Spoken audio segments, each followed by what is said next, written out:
Hello friends, Andrew here at SHOT 2022 with Ben Voss with Fabrique Nationale. Looks like a SCAR here. What are we going to talk about with this SCAR? Well, new for SCAR, actually summer of 2021, we added non-reciprocating charging handles to all commercial SCARs. That's the SCAR 16, the SCAR 17, and the SCAR 20S. All now commercially available with the non-reciprocating charging handle assembly in them. Cool. So the non-reciprocating charging handle added to SCAR alleviates or eliminates one of the complaints that was in the market about the system of SCAR, where the charging handle reciprocated every time the rifle fired. If you have a grip that's really correct. Choked up here, you're gonna be hurting. So it limited where operators could place their hand on the rifle, particularly if they were did a lot of training with M4s in a CQC style hold. Yep. They couldn't do that on SCAR unless they wanted to have the charging handle on the opposite side, which is not the ideal place for the charging handle of the SCAR. Yeah. So we eliminated that, and the charging handle now only moves when the operator moves it. Although it does keep the main benefit of a reciprocating charging handle of the SCAR is that it had forward assist. Yeah. Non-reciprocating SCARs still have forward assist capability. How's that? Because of the way the mechanism works. The charging handles, and now there's two, not just the one, are actually part of a charging sled, not the actual bolt carrier. The charging sled is latched to the bolt carrier until it's in battery. Once it's in battery, it unlatches from the bolt carrier. Charging handles stay in place when the rifle fires, as does the charging sled, but the bolt carrier moves independent. That sounds like something we're going to have to look at. It's best explained if you can see it. Yeah. Can you pop it open so we can take a It'll look take at me this? just I don't a think few I've minutes. ever taken the SCAR apart. Is it similar to taking an AR apart? In only one regard, that you have a takedown pin, but we Okay. only have one.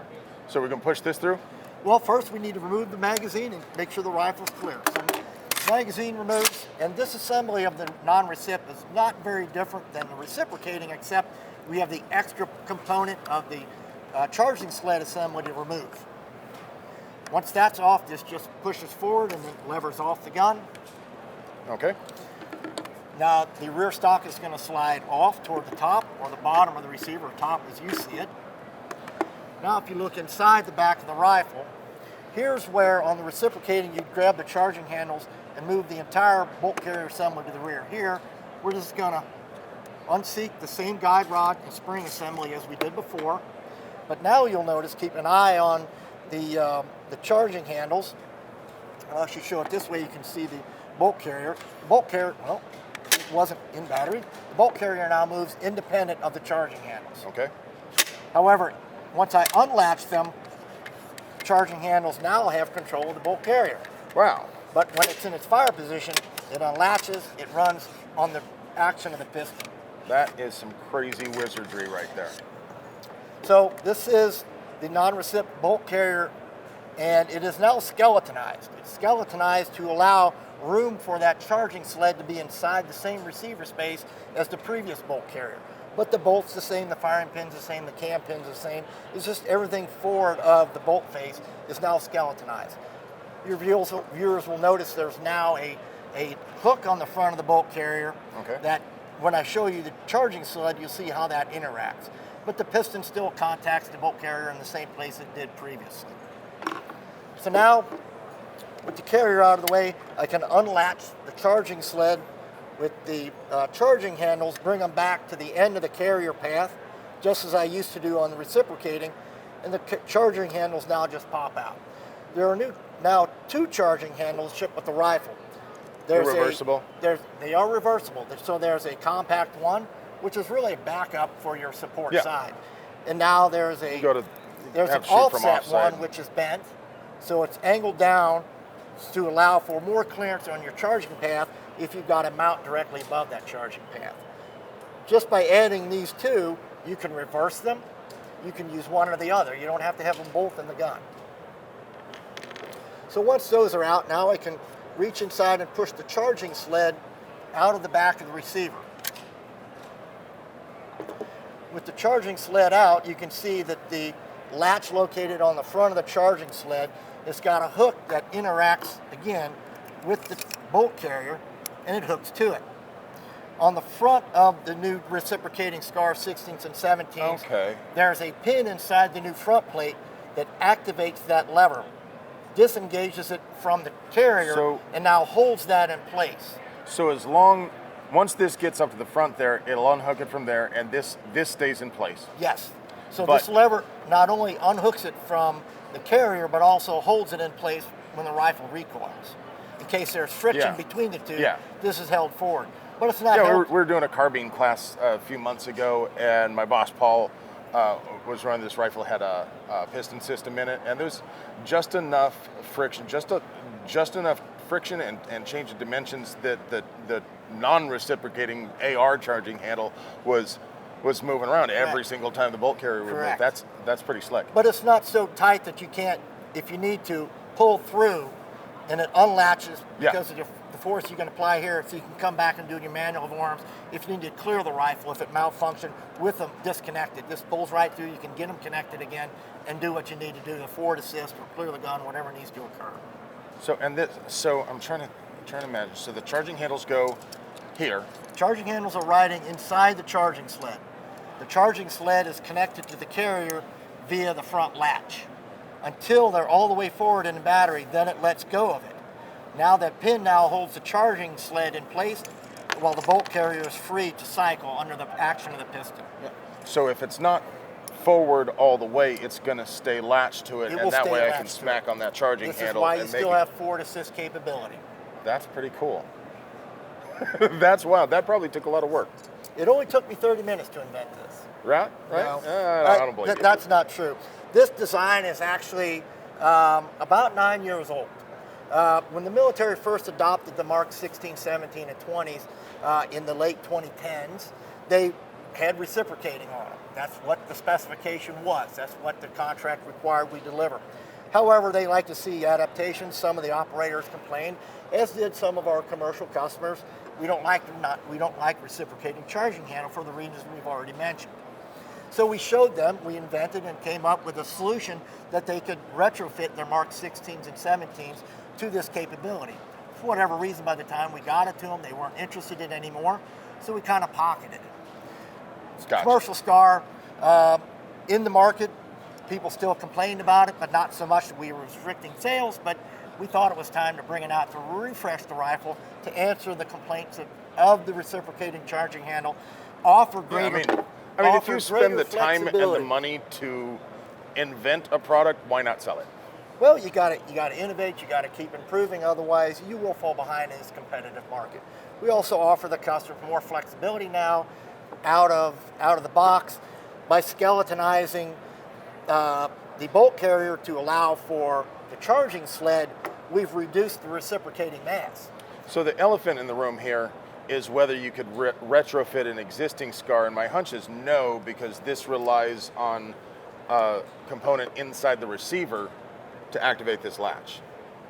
Or could you retrofit an older model SCAR with this non-reciprocating charging handle? You absolutely can. You can? May of this year, 2022, FN plans on offering a SCAR Heavy and SCAR Light retrofit kit so that users and owners of every commercial SCAR we sold since 2007 can retrofit their SCAR to a non-reciprocating capable rifle if that's what they wanted. Okay. So that kit will include a new bolt carrier, the charging sled, both charging handles, and a new front plate with the pin and 2 new screws. The installation of this kit actually requires armor level training or armor level maintenance, because you have to soften the Loctite on the front plate with a heat gun, not a hairdryer, a heat gun. And then you have to have fresh Loctite and a torque wrench for 22 inch-pounds to reinstall it. Yeah. On the 16 and 17, it also requires removal of the barrel assembly prior to that, but we consider that operator level maintenance. So that's how you do a SCAR 16 or 17S. For buyers of SCAR 20S, the latching point is not in the front plate, because the front plate is actually in front of the gas assembly on a SCAR 20S. Okay.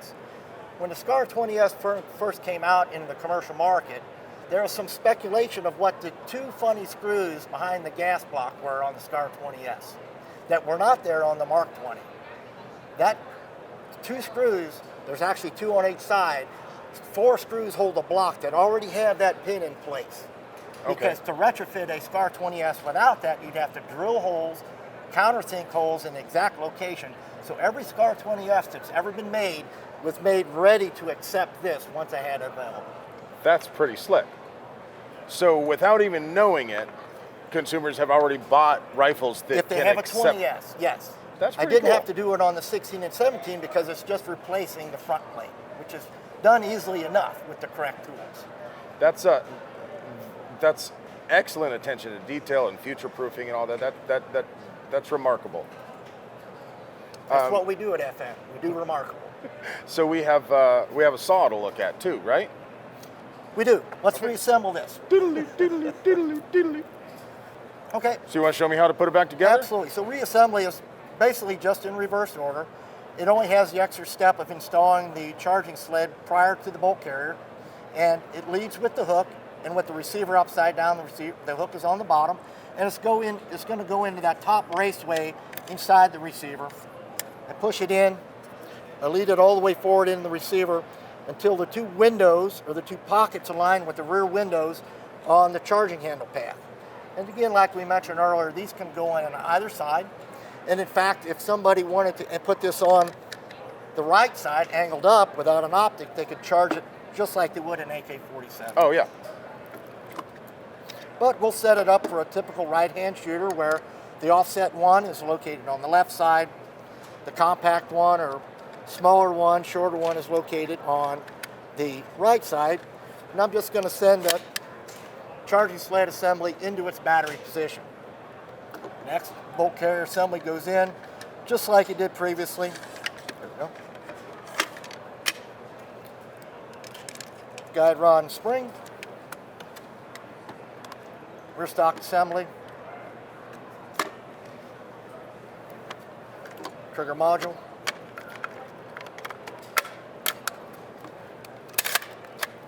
And there you go. Awesome. That is really cool.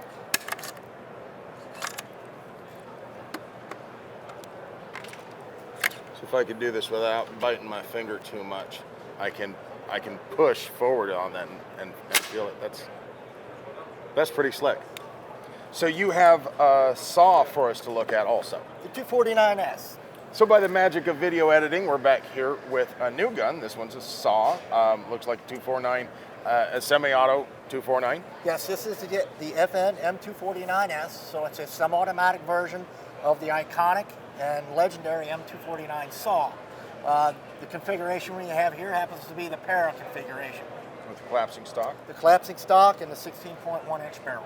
I love the peanut butter and chocolate look. I say that all the time. Yep. It's just one of I have a type. Yeah.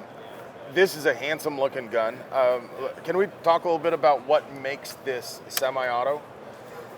Sure. What's the different? The That is M249S is part of FN's military collector series. So in that you have the FN 15, M4, and M16 replicas, semi-automatic replicas of rifles we built and delivered to the military. Those are very popular for us. So the next obvious one would be a semi-automatic 249 saw. So that's what the 249S is. It is a semi-automatic closed bolt version of a saw, which we deliver in its original black standard stock configuration, but also in an FDE color on that configuration as well. In the paras, we have a black para and an FDE para. Well, what FN did is we changed as little as possible from the military variant to make a commercially available, civilian legal, semi-automatic rifle, and that's what the M249S is. It is closed bolt, but it does still feed from the disintegrating link belt ammunition of 5.56 from or a 200 Steneg makes, right? from a 200 round drum or a standard GI pattern magazine. Yes. Nice. On the exterior, it looks just like the original military configuration, except we never offered FDE to the government, or we would have, but they just never required it. But our customer base likes FDE. FN is known for FDE, so it is what we provide. So what you're hearing when you cycle is the slide hammer, which is an internally different part, that instead of the entire moving parts searing up, a slide hammer sears up. All right, and there's a lot less mass there, so that's the lock time on that is a lot faster. If this were, aside from the legal issues with the ATF not considering anything open bolt to be semi-auto, even if it is, because theoretically, an open bolt semi-auto can be converted pretty easily to full auto. Even if you did it that way, even without the legal issues, and there's a substantial amount of lock time between when the trigger breaks and when the bolt gets forward, chambers the round, and fires. Whereas with just the slide hammer, the lock time is going to be a lot shorter. Because people are going to be like, what's the point of a semi-auto belt fed? Because if you have shot a bunch of machine guns, you know that there's a little delay there, and it's not about that first round necessarily hitting exactly where you want it to. It's accuracy by volume, right? Correct. In this case, you should be able to shoot some fairly decent groups, but you can shoot a lot of them. Yes. So, for the viewer out there that says semi-automatic belt fed, so what? Well, it is one of the most unique firearms you can put in your collection. That is not an SOT, does require an SOT or special licenses to own or transfer. Last I knew, I think there were 3 transferable mini-me's in the U.S.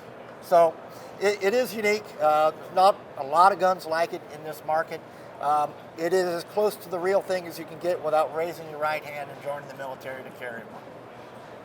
Awesome. This is just sexy as all hell. I love this thing.